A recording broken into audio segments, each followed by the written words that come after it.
Merci Seigneur, merci Père. Alléluia. Le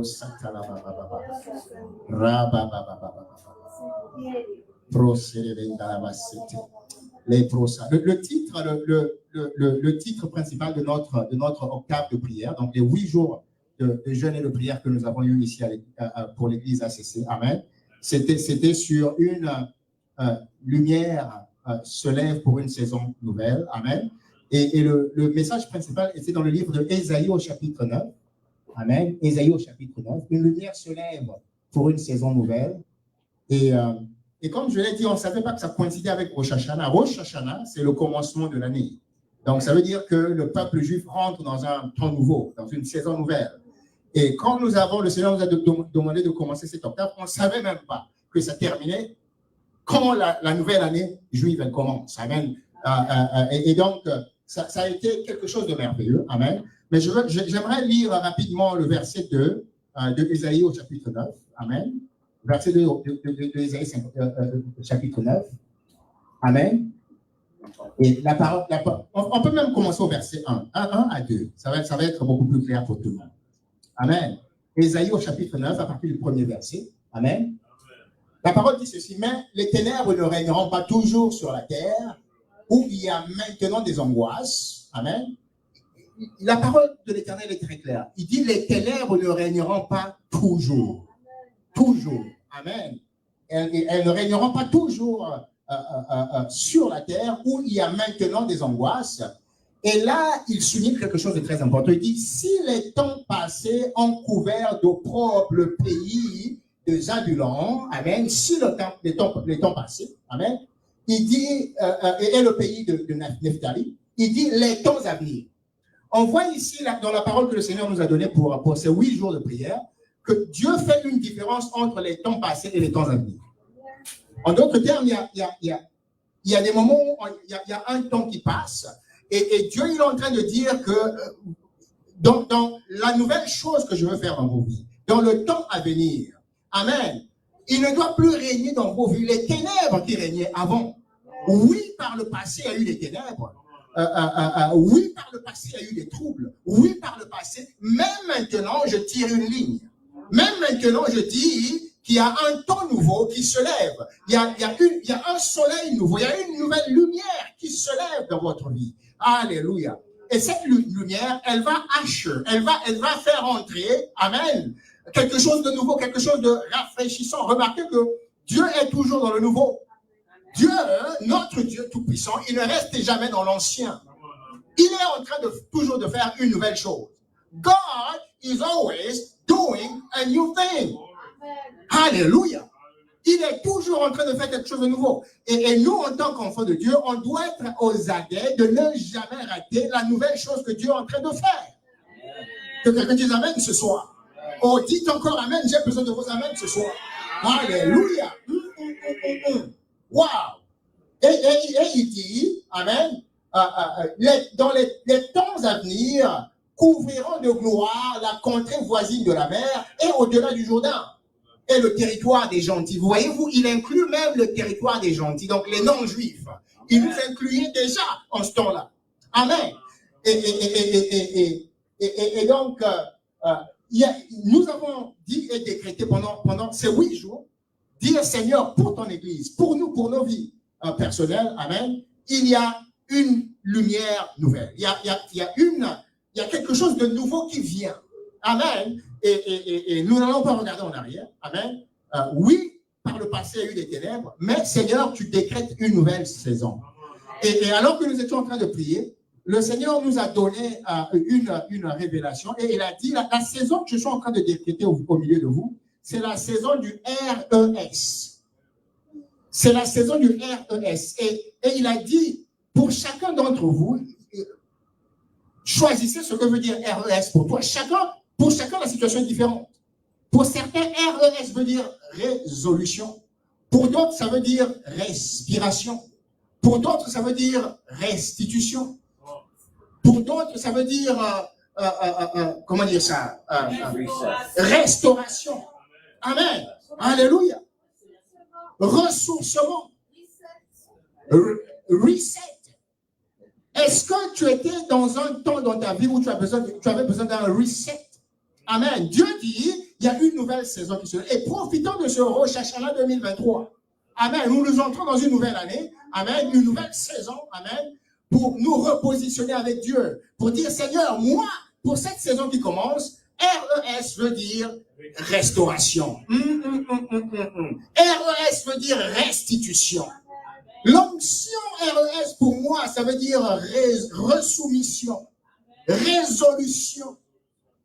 Oh, gloire à Dieu au plus haut des cieux. Alléluia, merci Seigneur. Waouh. Alors, nous avons fait le choix et on a vraiment prié. Nous sommes en train de prier toutes les 6 heures. Donc, on se levait le matin, 6 heures, midi, 18 heures, minuit. Et ça a été puissant. Le Seigneur nous a parlé pendant ces 8 jours. Et là, nous sommes en train de conclure ces 8 jours. Amen. Nous allons passer dans notre temps ce soir de recevoir prophétiquement de mixer. Amen. Et je rappelle encore à ceux qui nous suivent ce soir, amen, que quand Dieu veut faire quelque chose de nouveau, il met une ligne dans le sable. Il dit jusque-là et il tire une ligne. Amen. On traverse, il y a toujours quelque chose qu'on doit traverser et notre passé est derrière. Et là, on regarde quelque chose qui est de nouveau devant nous. Amen. Jacob, quand il avait fini toute son aventure. Amen. Il a quitté la maison de sa maman, il est allé chez son oncle, en train de fuir de son frère. Amen. Il est passé par son Bethel. Après son Bethel, il est allé chez Laban, il a rencontré sa femme, ses femmes. Amen. Et finalement, au retour, avant qu'il rentre dans la nouvelle saison de réconciliation avec son frère Ésaü, amen, il a fallu qu'une nouvelle lumière se lève sur la vie de Jacob, qui était devenu Israël. Vous vous rappelez, alors qu'il était sur le point, il était dans l'angoisse d'aller rencontrer le frère avec qui il était totalement en tension. Il avait quitté depuis 20 ans. Il y a 20 ans qu'il s'était séparé avec Ésaü. Ésaü est parti dans sa direction. Lui, il est allé ailleurs, se cacher chez son oncle. Amen. Et là, il est sur le point de chercher la réconciliation avec son frère. Il revient. Et juste là, dans l'angoisse d'aller rencontrer son frère, il se disait, mon frère, il va me tuer. Aujourd'hui, je suis fini. Et là, dans la soirée, alors qu'il était en train de se battre, l'ange de l'Éternel lui a apparu. Et là, il a combattu avec l'ange toute la nuit. Alléluia. Et c'est là que la lumière est arrivée dans la vie de Jacob. Amen.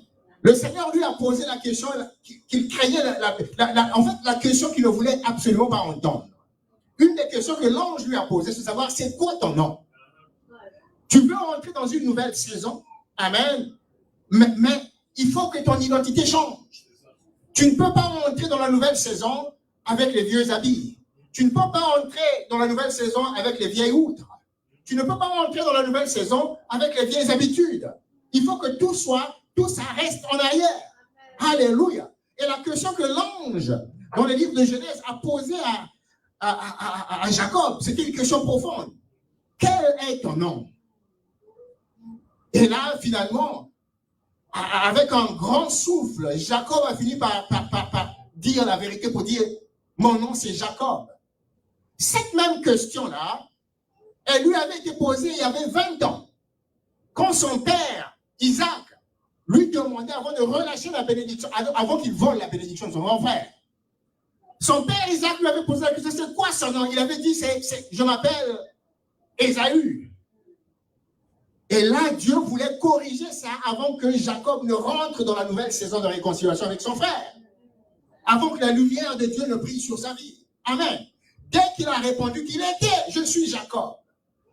Là, Dieu a dit, ok, tu as finalement compris la leçon, mais aujourd'hui, je change ton nom. Amen. Tu ne peux pas entrer dans la nouvelle saison avec la vieille identité. Amen. Maintenant, aujourd'hui, je t'appelle Israël.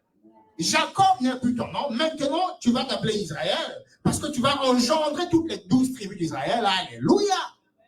Oh, Dieu a changé son identité. Et la parole de Dieu dit que dès lors que son identité a été changée, le lendemain, le soleil s'est levé sur Jacob.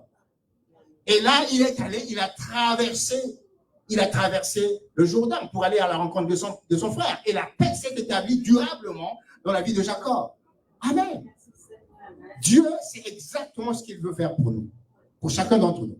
C'est de nous emmener dans une nouvelle saison, mais on ne peut jamais rentrer dans une nouvelle saison tant qu'on n'est pas passé par la réconciliation, tant qu'on n'a pas eu un face-à-face avec Dieu.